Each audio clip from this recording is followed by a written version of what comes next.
اهلا بكم، معكم علاء فهمي من ايزي ميكس. والنهارده هنشرح درس مهم جدا من دروس استوديو 1 في التسجيل.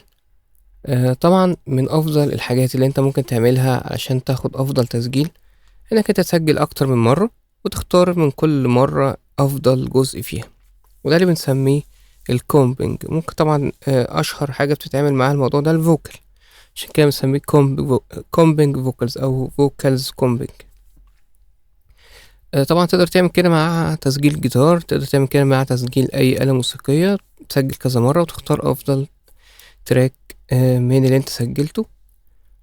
طبعا ده ليه طريقة ممكن نتكلم عنها في فيديو تاني، ولكن النهاردة هنركز على حاجة معينة. ان لو انت معاك اوريدي تراكات متسجلة زي كده، مثلا معانا 4 تراكات متسجلين، سواء بقى انت سجلت عن طريق انك سجلت 4 تراكات كل تراك لوحده، او ان مثلا زي الموقف بتاعي ان حد سجل في بلد تانية وبعت لي التسجيلات كل تسجيل لوحده. انا قلت له طبعا سجل لي 4 تراكات او 5 تراكات من الغنى، وانا هبدأ اختار افضل جزء من كل تراك علشان خاطر اضمن ان انا خدت منه احسن تسجيلات او احسن اداء. السؤال بقى هنا ازاي ان انا احول التراكات دي للايرز اقدر اختار منها الاجزاء الحلوة في كل تراك. طيب اول حاجه هنعملها، طبعا انا بشرح على برنامج استوديو 1. اول حاجه اعملها ان انا اضيف تراك جديد من هنا كده، ادوس على تراك جديد تمام واسميه مثلا فوكال تيكس مثلا، واعمل كده فهيبدا يضيف لي تراك هحطه فوق خالص، يعني فوق التراكات اللي انا عايز اعمل لها كومبينج.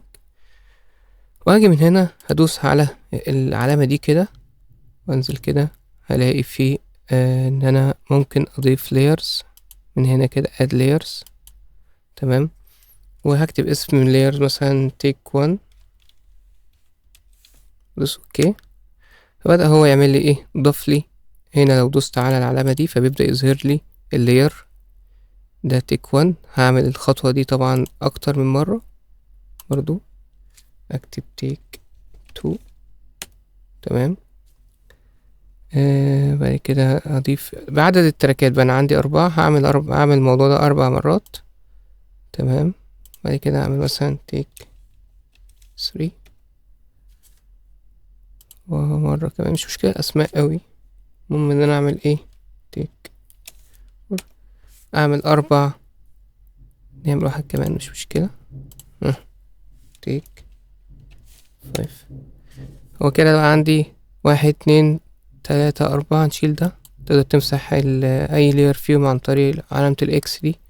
فبقى عندي هنا 4 layers. بكل بساطة اروح شادد التراكات دي اللي هم ال4 تراكات بتوع الفوكال، اعلم عليهم كده احددهم وابدأ اشدهم لفوق. احطهم فين؟ احطهم في اللايرز. يبقى كده اصبح انا عندي 4 layers بدل ما كانوا تراكات بقوا layers. طب ايه فايدة كده؟ كده انا مثلا انا عجبني في التراك الاولاني ده الجزء الاول ده، فانا هحدده زي كده مثلا، هيبدأ يتحط هنا. طبعا ممكن نعمل خطوة تاني عشان يبقى الموضوع منظم اكتر، ان انا اغير الالوان مثلا بتاعة التراكات، اخلي كل واحد ليه لون زي كده، بحيث ان انا مثلا لما انا اختار مثلا ده الجزء اللي عجبني في التراك الاول الجزء ده، فانا هختاره زي كده. خلاص بقى هنا اجي في التراك التاني اختار الجزء ده مثلا، فبقى هنا مثلا الجزء اللي بعده اختار الجزء ده اللي عجبني فيه، الجزء ده اللي عجبني هنا مثلا. فاصبح عندي في الاخر اروح دايس هنا كده هيخفي لي كل الكلام ده، ويبقى عندي التيكس اللي هي اللي عجبتني. ابدا بقى اعمل لها ميكس عادي، اطلع كده واعمل بقى اضيف الحاجات بتاعتي على التراك اللي انا الحتت اللي انا اخترتها من كل تراك. بقى عندي تراك واحد تقدر طبعا لو عايز تعمل مثلا كده تختارهم وتدوس على جي، هيبدأ ان هو ايه يعملهم لك تراك واحد.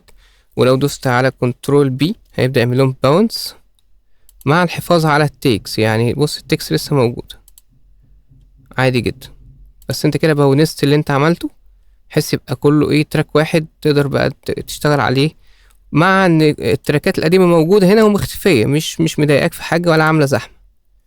تمام، فبقى عندك تراك واحد انت اخترت احسن اداء من كل تراك، وعندك تراك واحد تقدر بقى تعمله بقى اللي انت عايزه، جين ستيجنج بقى، تعمل له تيونينج، اي حاجه انت عايزها.